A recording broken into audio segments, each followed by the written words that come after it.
Hello दोस्तों मैंने अभी अभी अमेजन प्राइम पर दैम सीरीज का सेकंड सीजन देखकर कंप्लीट किया है, जिसको नाम दिया गया है दैम द स्केयर। एंड ये एक ब्लैक हॉरर एंथोलॉजी सीरीज है। ब्लैक हॉरर मतलब जो अफ्रीकन अमेरिकन कैरेक्टर्स के आगे पीछे घूमते हों जो ब्लैक हों।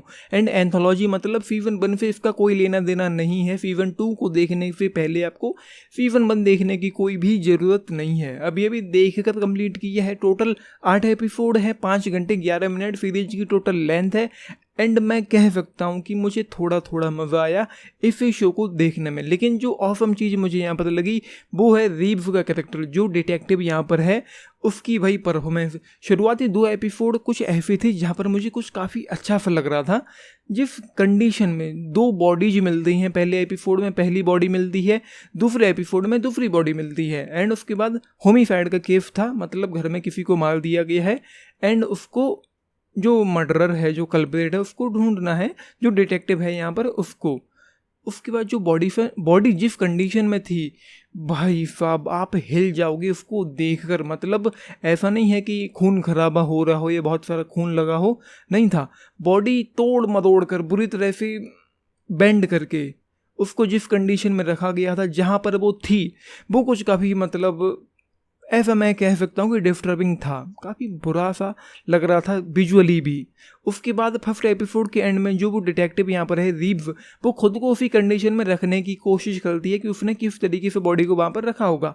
वहाँ पर थोड़ा बहुत डरावना सा फील होता है। सेकंड एपिसोड में एक बॉडी और मिलती है, अगेन वो काफ़ी डिस्टर्बिंग था। थर्ड एपिसोड में 2 बॉडीज और दिखाई पड़ती हैं, वो भी कुछ डिस्टर्बिंग था। उसके बाद ये शो मतलब बिखर जाता है पूरी तरह से।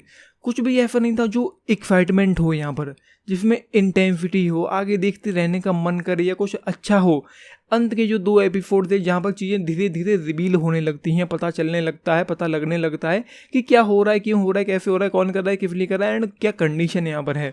तो वो मुझे थोड़ा सा लगा कि हाँ इसमें कोई बात है। 7th एपिसोड में मुझे थोड़ा सा हॉरर और थ्रिल फील हुआ। 8th एपिसोड में भी कुछ ऐसा फील हुआ। एंड एक कैरेक्टर था जिसकी गर्दन काट दी गई थी, भाई साहब वो शॉट यार। उसके बाद यहाँ पर कुछ ऐसी चीज़ें हैं जिनको मैंने गेस करना शुरू कर दिया था। एंड वो यूँ है कि जैसे कि ये जो एक साथ 2 किरदारों के आगे पीछे घूमता है, एक तो रीव्स है जो पुलिस वाली है, एंड उसके बाद यहाँ पर कुछ यूँ हो रहा था कि एक कैरेक्टर और है जिसका नाम एडमंड है। टाइमलाइन का हमको पता नहीं चलता कि कौन से वक्त में फैट है, कब कहाँ जा रहा है, लेकिन मुझे डाउट हो रहा था कि ये पास्ट का होगा, ये प्रेजेंट का होगा एंड क्या क्या हो रहा है। तो वो कुछ जैसे मैंने सोचा था वैसे ही निकला। 7th एपिसोड में आकर मैं यूं कहूँ कि 6th एपिसोड के एंड होते होते जब वो लाल बाल वाला बंदा दिखाई पड़ता है जिसके बारे में हमने अब तक सुना था, फिर कुछ अच्छा सा इंटरेस्टिंग सा लगा। वहाँ से मुझे थोड़ा एंगेजिंग लगा, एक इंटेंसिटी फील हुई, थोड़ा हॉरर सा फील हुआ, थोड़ा थ्रिल सा फील हुआ। लेकिन वो एक्साइटमेंट तो पूरे शो में नहीं है। निहायत ही ठंडा है, स्लो पेसिंग है एंड बोरिंग सा है मिडिल में। तो मतलब हो सकता है कि आप इसको बीच में ही छोड़ दें, क्योंकि शुरुआत में जिस तरीके से इन्वेस्टिगेशन जा रही थी, जो यहाँ पर हो रहा था, तो वो जो इन्वेस्टिगेशन थी वो भी उतनी अच्छी नहीं थी। मतलब शुरुआत में अच्छी थी लेकिन आगे बढ़कर वो पूरी तरह से ठंडा पड़ जाता है। तो इन्वेस्टिगेशन में भी कुछ भी नहीं बचा यहाँ पर। एंड शुरुआत में ही जो वो रीव्स का कैरेक्टर है, जो यहाँ पर डिटेक्टिव है, वो पता लगाने की कोशिश कर रही होती, तो उसके चेहरे के जो एक्सप्रेशन थे ऐसा लग रहा था कि ये जो क्राइम सीन है वहाँ पर रो देगी ये। इतना मतलब लो फील कर रही थी वो, उसके चेहरे से दिखाई पड़ेगा आपको कि ये लगभग रोने ही वाली है। तो वो सारी चीज़ें हैं। एंड ये जो सीज़न है, सीज़न 2, ये 1991 में सेट है लॉस एंजलिस में, जहाँ पर कुछ कत्ल हो रहे हैं। एंड आप कहेंगे कि इसमें नया क्या है, तो भाई कुछ भी नया नहीं है। एक टिपिकल सी स्टोरी है जहाँ पर एक कल्प्रिट है, लेकिन पता चला कि कल्प्रिट कौन है एंड वो क्यों है ऐसा, किस लिए है। वहाँ पर एक रीज़न दिया गया है हमको कि माँ बाप होते हैं कोई भी हो, उन्होंने अपने बच्चे की परवरिश अच्छे से नहीं की है, उसको वक्त नहीं दिया है, ये चीज़ें उस तरीके से नहीं हो रही जैसे होनी चाहिए। एक बच्चे को माँ बाप का साथ मिलना चाहिए, तो वो नहीं हो रहा है, तो चीज़ें कुछ ख़राब हो सकती, बच्चों के दिमाग पर असर पड़ सकता है। एंड उसके बाद यहाँ पर कुछ मैं यूँ कहूँ कि इमेजिनेशन था या हेलुसिनेशन था, चीज़ें दिखाई पड़ती हैं लेकिन पता चलता है कि अच्छा ये है ही नहीं, एक सपने जैसा था जो हुआ और गायब हो गया।